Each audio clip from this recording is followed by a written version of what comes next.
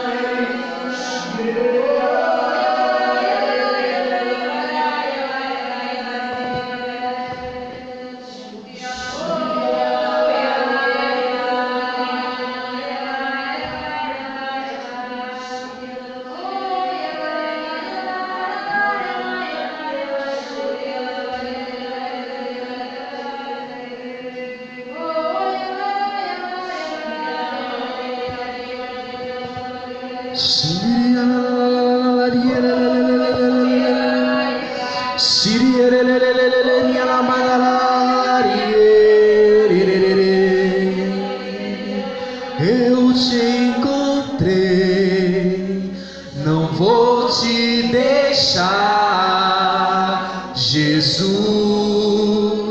ensina-me a te amar. Eu te encontrei, não vou te deixar. Jesus, ensina-me.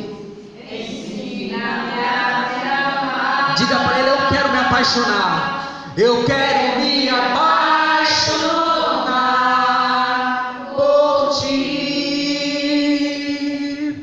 Eu quero me apaixonar por ti.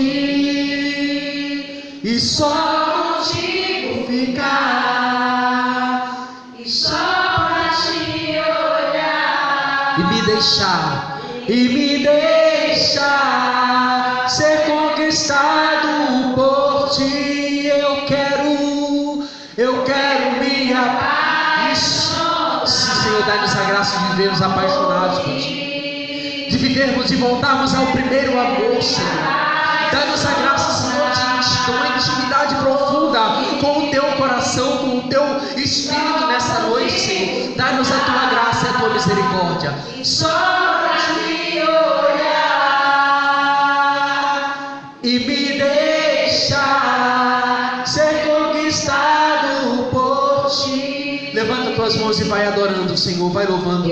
Sim, Senhor, nós queremos viver eternamente apaixonados por ti. Nós queremos, Senhor, estar na tua presença.